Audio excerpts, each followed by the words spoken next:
This is the Parra podcast, proudly brought to you by major sponsor Parramatta Leagues Club, home of the Eels, and also home of Jack's Pale Ale.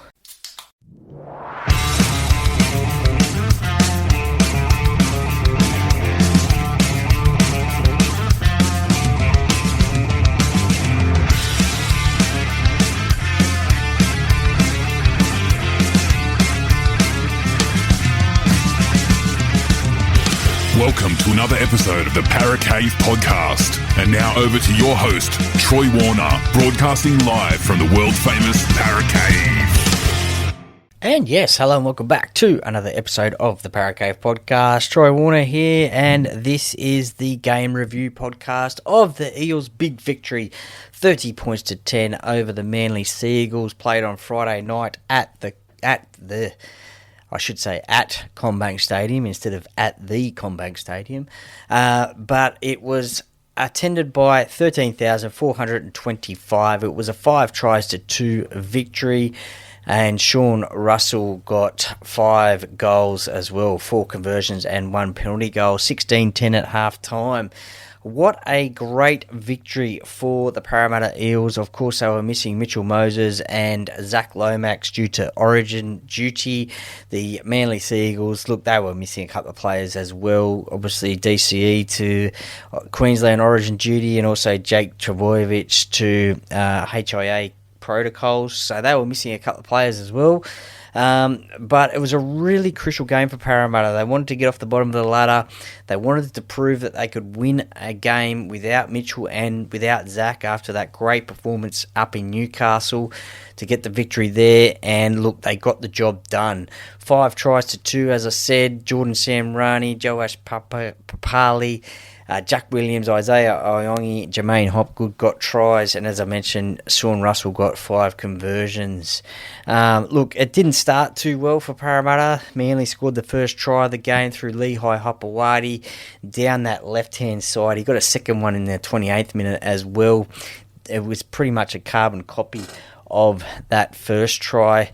But after that first try, I was a little bit worried. I thought, oh no, here we go. That left-hand side, it's a bit worrying. I think Manly will go down that side all day, but they only got the 2 tries down that side.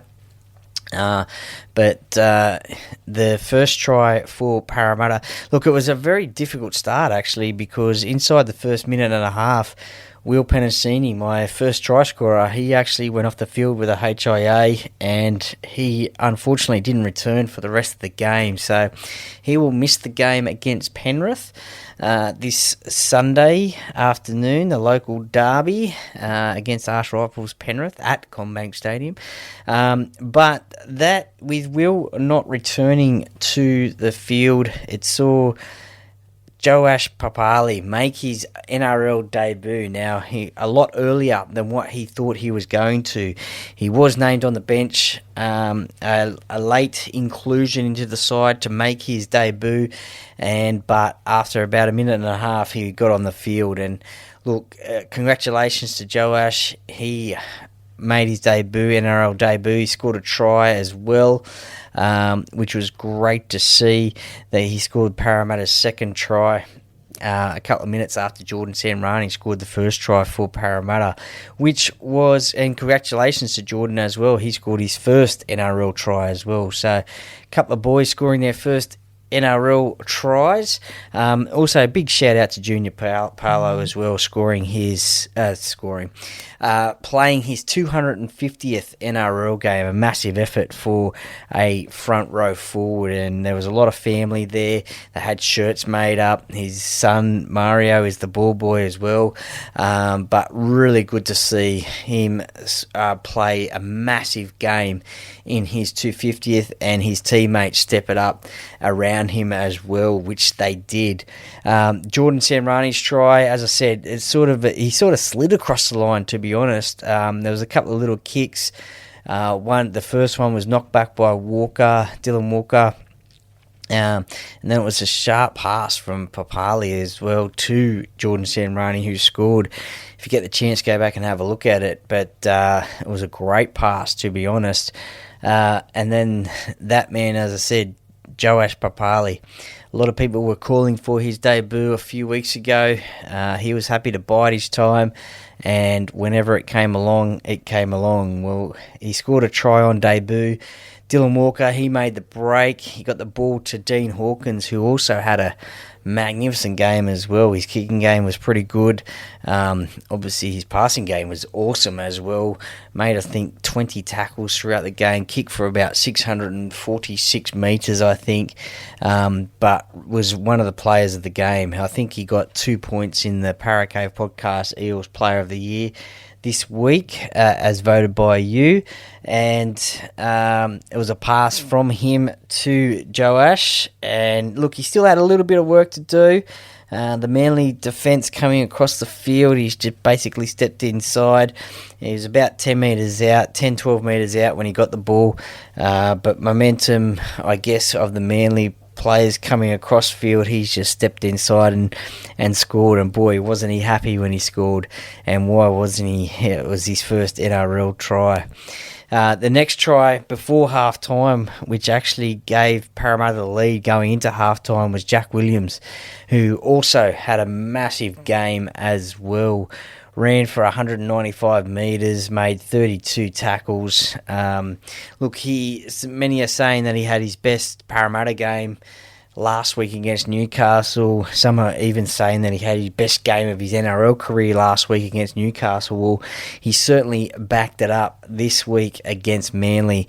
He had a wow of a game. I think he got the 1 point in the Parra Cave Podcast Eels Player of the Year award this week, as voted by you, but scored a try as well.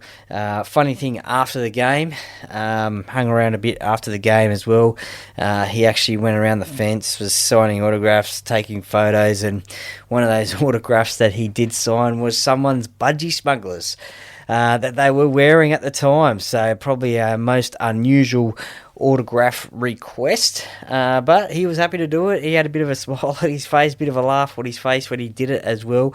But great to see himself and the other boys going around the crowd as well after the game, just thanking the fans for their support. But it was a great pass from Dean Hawkins as well. But Jack also ran a great line to score that try. And as I said, it was 16-10 at half-time. And it was good things going into half-time and winning.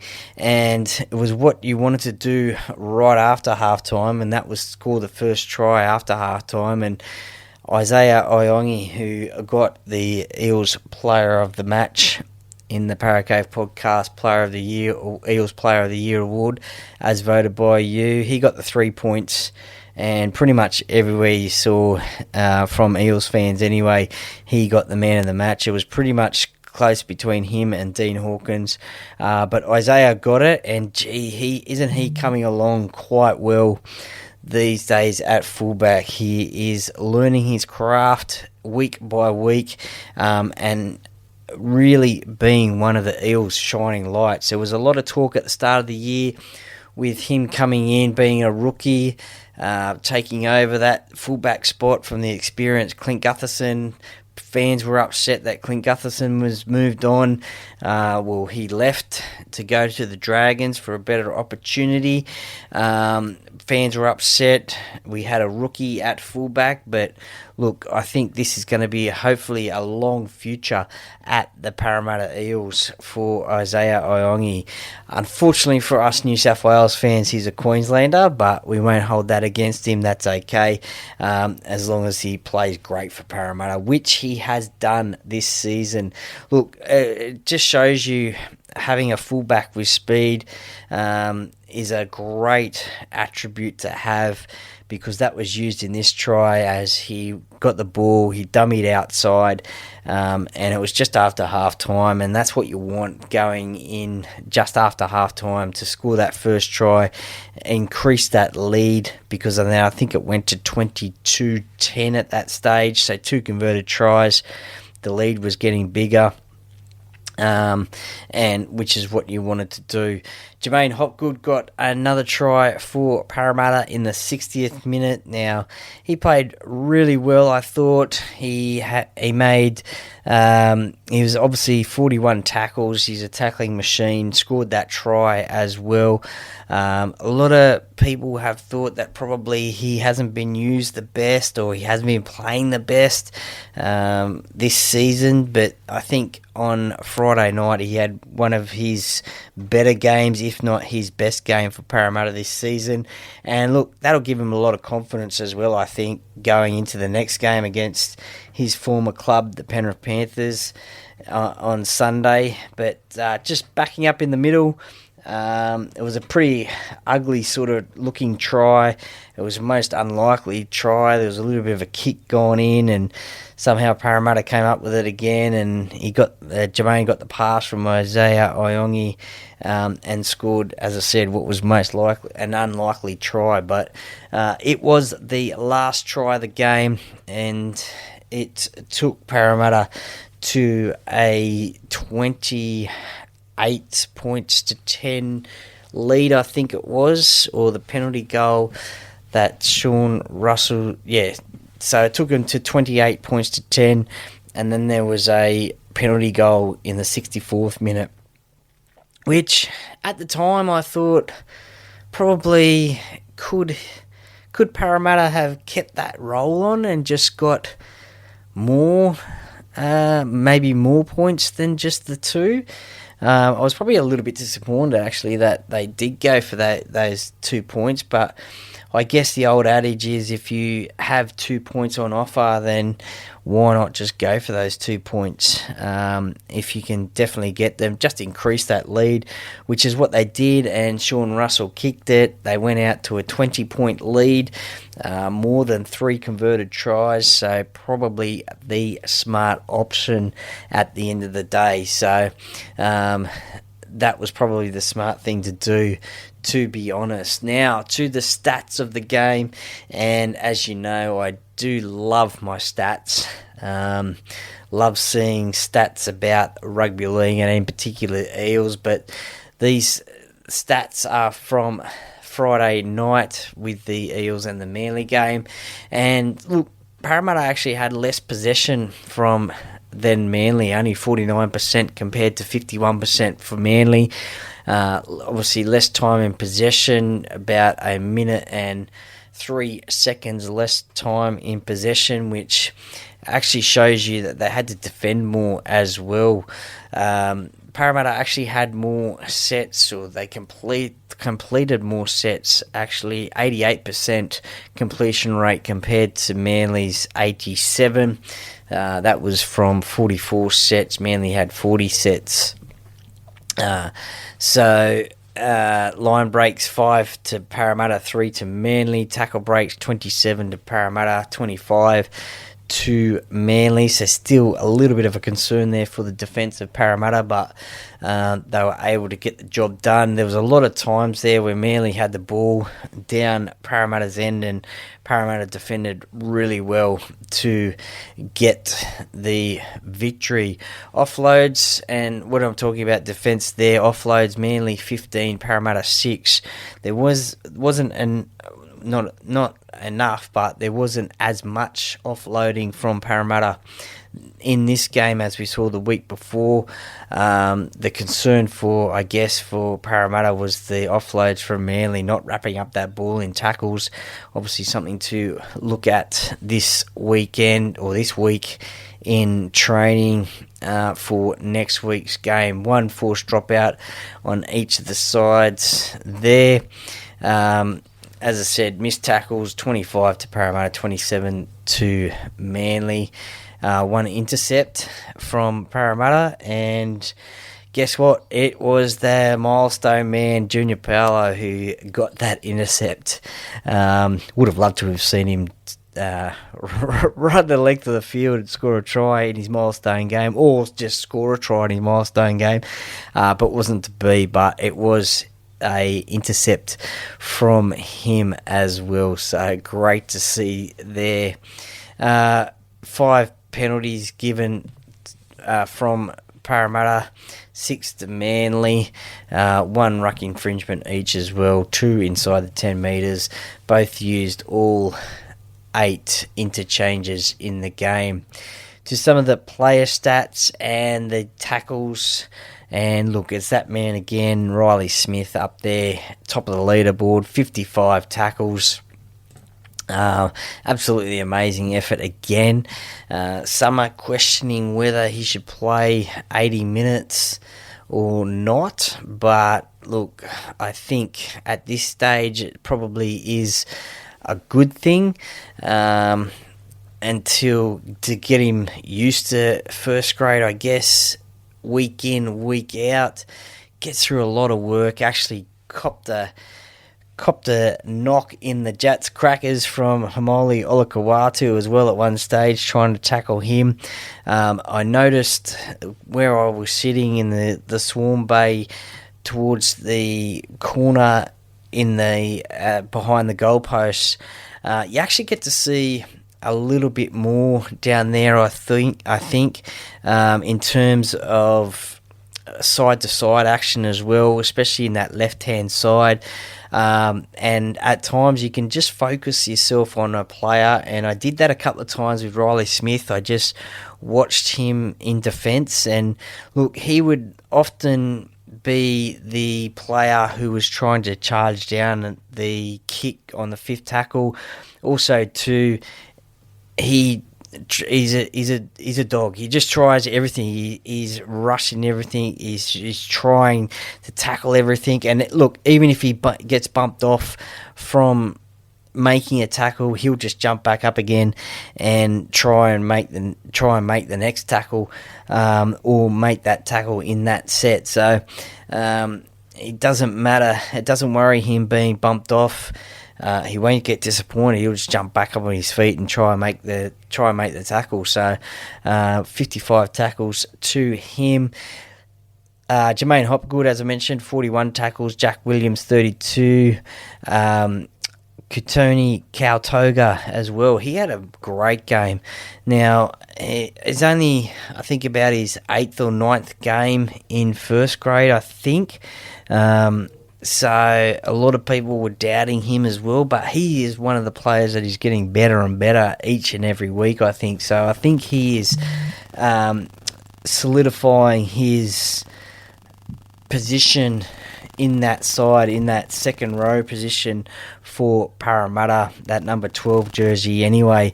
I think he is going to be one of the first players named each and every week in that back row position, and he's only getting better and better, I think. So 34 tackles for him, and as I mentioned, Junior Paolo as well, 28 tackles for Junior. Now, Junior, he had a massive game. As I said, it was his 250th game. 207 run meters from Junior. That was from 20 runs, 60 post-contact meters, 3 tackle breaks, 28 tackles, and as I said, 1 intercept as well. So he had a wow of a game, and I'm really happy for Junior having that sort of game as well.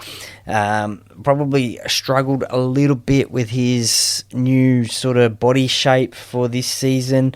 He's slimmed down a lot, having lost 10 plus kilos in the pre-season.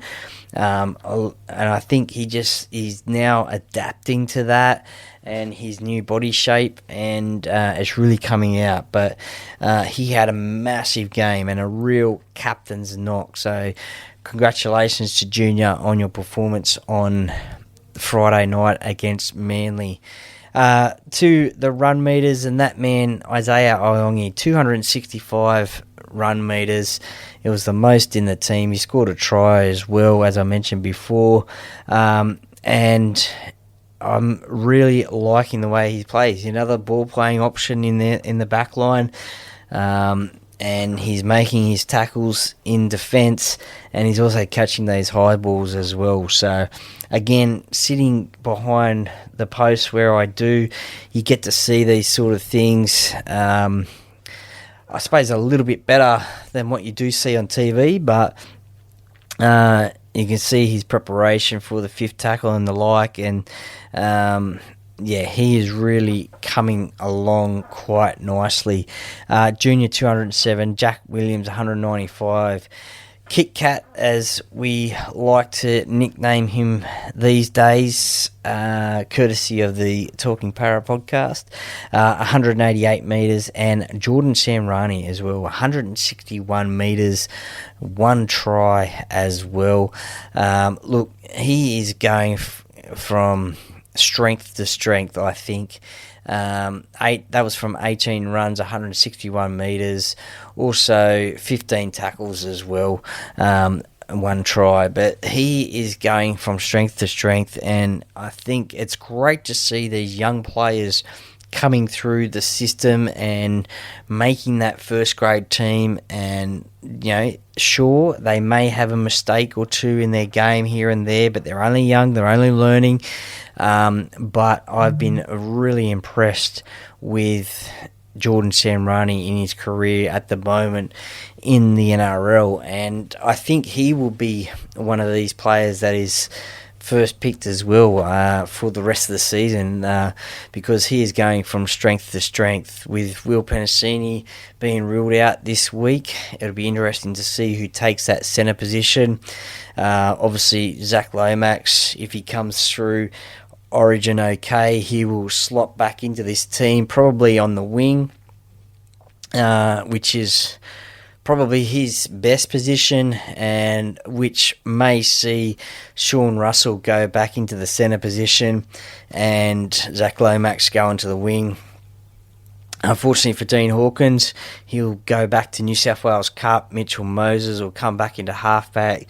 But look, at the end of the day, that's what Dean Hawkins was brought to the club for, was to play that halfback role when Mitchell was either injured or representing New South Wales in State of Origin in representative football. So he did that job on Friday night, and I think, as I said, that's what he was brought to the club for. So a great game from Dean Hawkins as well. And look, a good quality halfback to have in backup of Mitchell Moses. So look, that was the wrap-up of the game, the Eels versus Manly, 30 points to 10.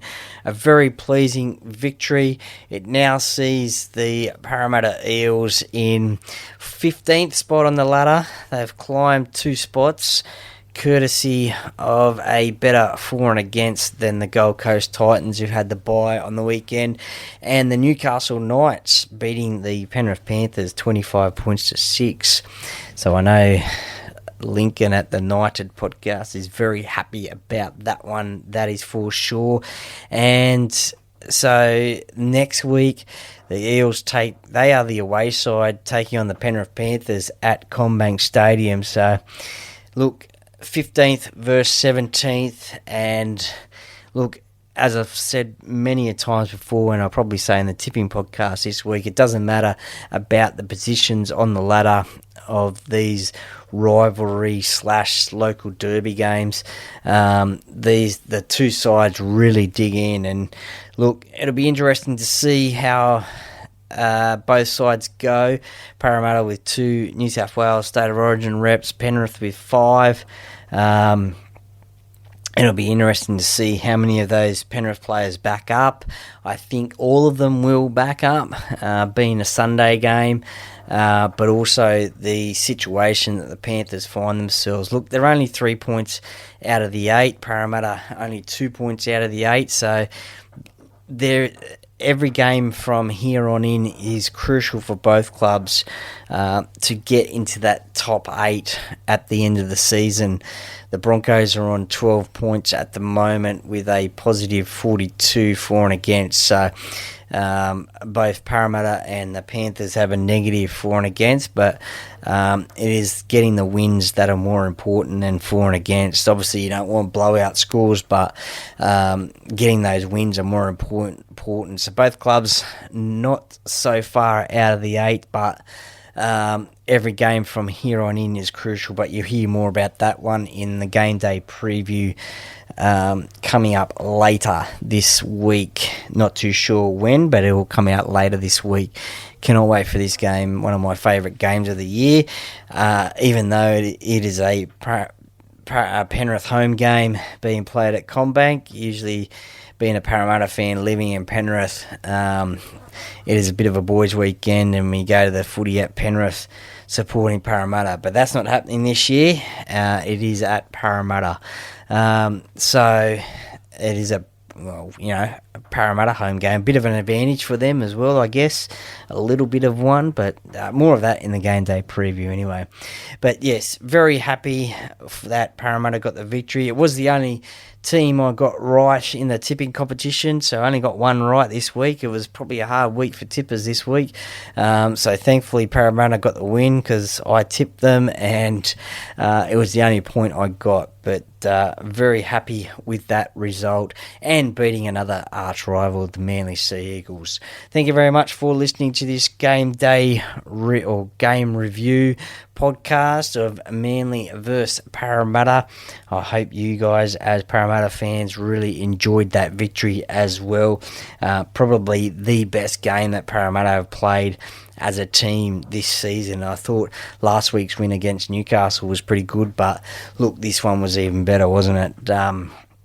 Against the quality side like Manly, who were raging hot favourites going into this game. Thank you very much for listening to this. You'll find this on Apple and Spotify. Please also give me a follow on Instagram and Facebook as well. If you already haven't, please share with your family and friends. I'd really appreciate that one.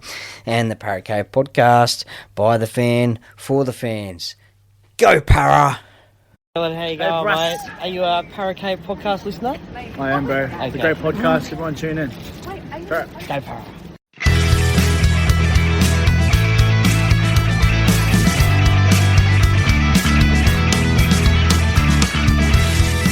Thank you for listening to another episode of the Parra Cave Podcast.